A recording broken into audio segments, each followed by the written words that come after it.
Hello all, welcome back. Thank you for joining me once again.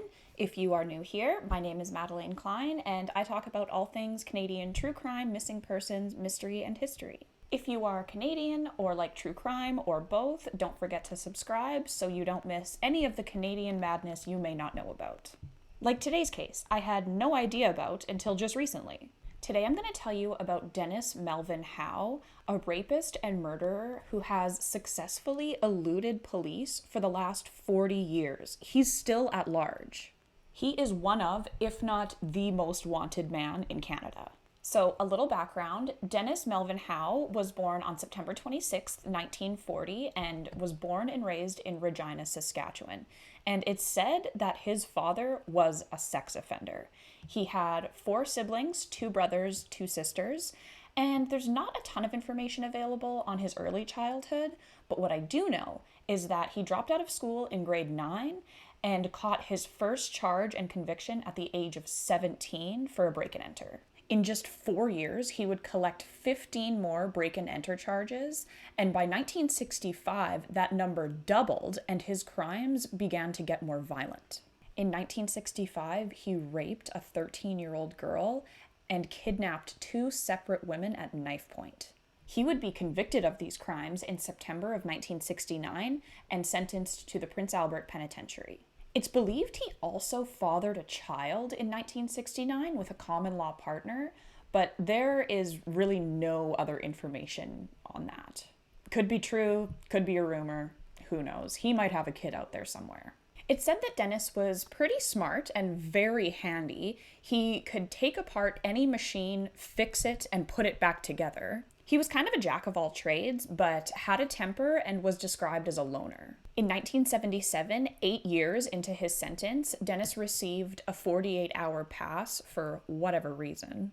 The second he was off the prison property, he stole a car, drove 4 hours to Regina, and remained at large for a few months. In April of 1977, Dennis approached a woman outside of a grocery store and told her that he needed a babysitter for his kids. She immediately declined, and he pulled a knife on her. As a defense mechanism, this woman immediately sank to the ground. Dennis stole $70 from her and fled the scene. He was caught very shortly after fleeing and returned to the PA pen. He would end up being paroled 5 years later in 1982 under mandatory supervision, but in true Dennis fashion, he very quickly left Saskatchewan and went to Toronto. Apparently, one of his brothers, Eugene, gave him the money to flee, but we're going to talk a little bit more about Eugene later. So on January 23rd, 1983, 9-year-old Sharin Morningstar Keenan was walking home from a friend's house with her mother, Linda Keenan, at about 3:30 p.m. On their walk, the two passed by a small park not too far from their home, and Sharon asked if she could stop and play. Her mother kind of hesitated, but ultimately decided to let Sharon go play for about a half an hour, telling her to be home at 4 o'clock. Sharon always wore a watch, and she was a really smart and responsible little girl who was always on time for curfew. When 4 p.m. rolled around and Sharon had not returned home, her father, Brendan Caron, went to the park to look for her. He asked a few people if they had seen her, and some had, but didn't know where she went. He continued to search the surrounding area, but found nothing. By 6:15 p.m., Sharon's mother called the police to report her missing. Police did go out and look for her, calling her name, and even broadcasted over their loudspeaker her name and description. Sharon was last seen wearing a skirt, a white blouse, and a long brown coat.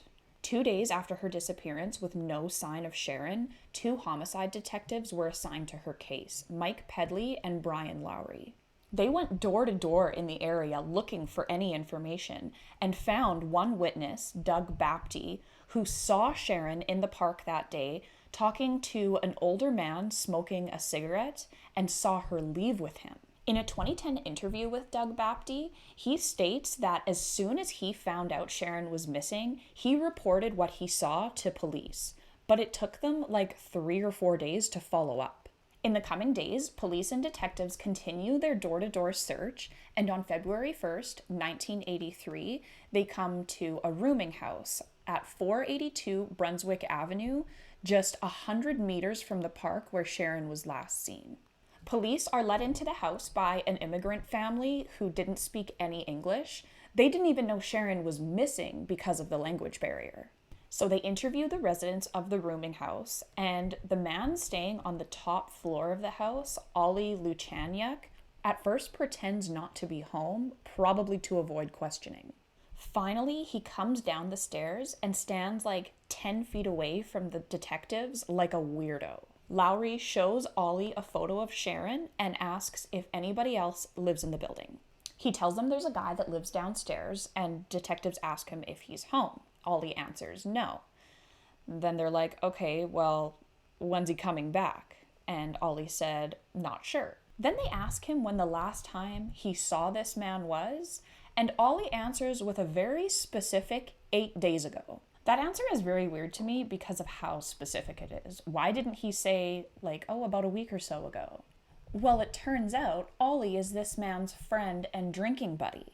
He was acting very weird and almost secretive, but tells police the man who lives downstairs from him is Michael Burns. By this point, they had gotten a translator for the family downstairs. Police told them Sharon was missing and gave them the date she went missing. This family reports to police that they heard a commotion on the night in question, bumping around and even screaming, but they thought it was a domestic dispute and didn't want to involve themselves. Michael Burns rented the room directly above them. Initially, they weren't going to search the suite, but after they heard about the noise and the weird vibes they got from Ollie, they did, even without a search warrant. The apartment was said to be vacant, but the photos show it looked pretty lived in. It had furniture and appliances inside of it. There was a bed, a couple chairs, as well as a refrigerator. They also found a couple loaves of bread with a jar of jam. They found a few bottles and cassettes, and an ashtray full of cigarette butts, upright, lined up in a neatly vertical line. While giving the small apartment the once over, Detective Lowry noticed a green garbage bag sticking out of the closed fridge with what looked to be a small piece of white fabric, like a shirt. He pried the jammed refrigerator door open and found the remains of 9-year-old Sharin Keenan inside the garbage bag. Sharon's body was frozen, so they had to wait a few days before they could perform an autopsy, but after those few days, they could tell that Sharon had been sexually assaulted and strangled. One big question was, is a fridge cold enough to freeze a body, or was she moved at one point? It wasn't until years later a cab driver came forward and claimed that he had picked Dennis and Sharon up from the park and drove them to an unknown address. Obviously, it couldn't have been the rooming house because it was only 100 meters away from the park. Could he have taken Sharon somewhere else first? Investigators would spend 20 hours searching the apartment and eventually found evidence that proved Michael Burns was an alias. The SIN number he was using had been stolen from a Michael Burns in Regina, Saskatchewan. Dennis often used fake names, including Wayne King, Ralph Ferguson, Jim Myers, and Michael Burns. It would take a month to identify Dennis Melvyn Howe as the perpetrator, and a warrant was issued for first-degree murder. There is speculation that this case was mishandled. Today, there is outrage that there was DNA found on Sharon, as well as in the apartment on cigarette butts and numerous fingerprints. But it took a month to match to Dennis Howe, whose DNA was already in the database. But we need to remember this was 1983. DNA was absolutely not what it is today, and it took a long time to get results. Now, you know me, there is no one more critical and doubtful when it comes to the competence of police. But when it comes to the forensics, I'm not sure they had that much say or power on how fast they got results back. However, there were a few other areas that were allegedly fumbled. The photo of Dennis Howe they circulated was terribly dated. He no longer looked anything like that photo that was issued. He was at least 20 pounds lighter at the time of the crime. It's also said that police stated the night Sharon went missing, they were, quote, too cold and too tired to bring search dogs out. The thing about that is, the day/night Sharon went missing was described as a mild January day. Only foggy and wet from rain earlier, but not particularly cold. I wasn't there, so I can't speculate on how the case was handled, but what I do know is that the murder of Sharon really affected the investigating officers. Brian Lowry ended up quitting the force just 10 days after the discovery of Sharon. Mike Pedley would commit suicide 4 years later. This case stayed with a lot of the officers involved and really rattled them for many years.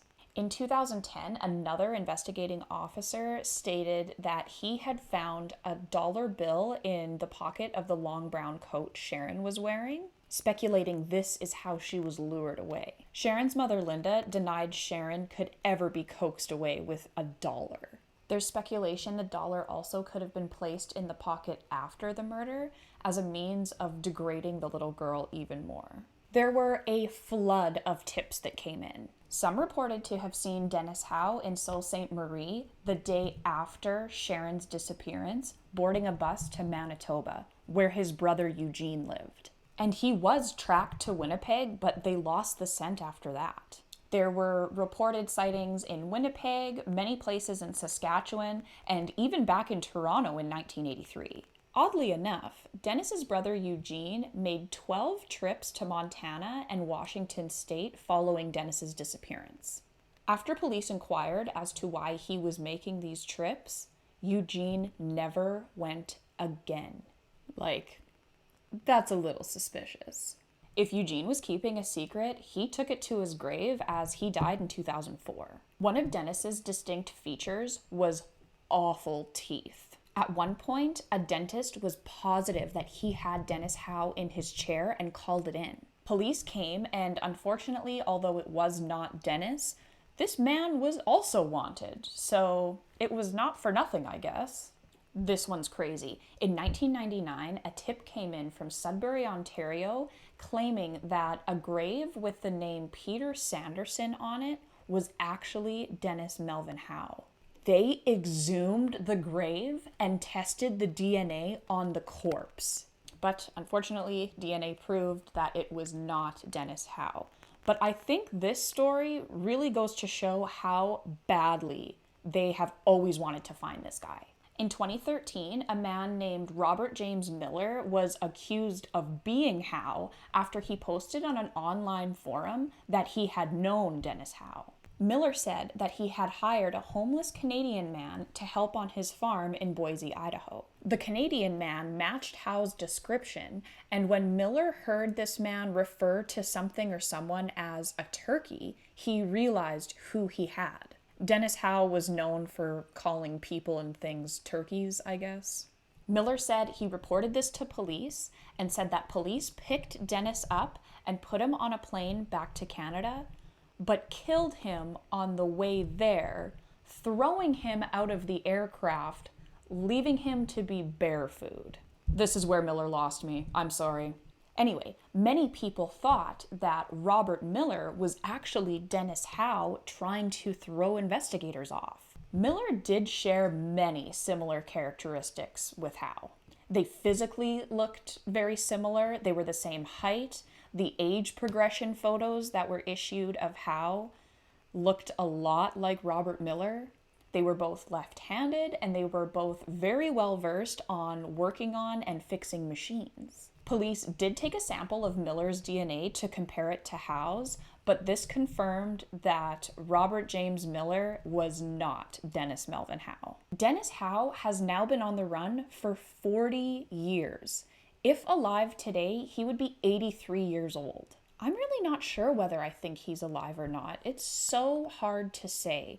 He wasn't the healthiest specimen, but stranger things. I just find it hard to believe that a man who spent the majority of his life committing crime could clean up his act and fly under the radar for the last 40 years. He had to have been hiding in plain sight, or maybe he drastically changed his appearance, because back in the day, there was photos of this guy absolutely everywhere, as well as age progression photos over the years. But you never know. The world's a big place and social media didn't exist. There's also a lot of small towns to just disappear into. I've been into true crime for a long time, and I just found out about this case, so This case is just so mind-boggling, the way he turned into a ghost and has never been found. There's a good chance Dennis is dead, and many people with information may be dead as well. I'm gonna link a 2010 CBC documentary on Sharon below. It's a really good watch. It's only like 27 minutes long. They talk to Sharon's mother, Linda, for the first time in 25 years, and they track down Dennis's siblings and speak with them. Brian Lowry, one of the homicide detectives, is interviewed, as well as the upstairs neighbor, Ollie. And he is just as weird and evasive as he was in '83, even laughing at one point. David Ridgen, the filmmaker, is asking Ollie questions, and Ollie's like, "Wow, you're really digging deep. Isn't that the police's job? Like, that's none of your business." I think Ollie saw Sharon in the house that night, at the very least, but I don't think we'll ever know for sure. So I'm going to link that documentary as well as a podcast episode by Psycho Soup that I found really useful and informative. You can give that a listen if you're interested.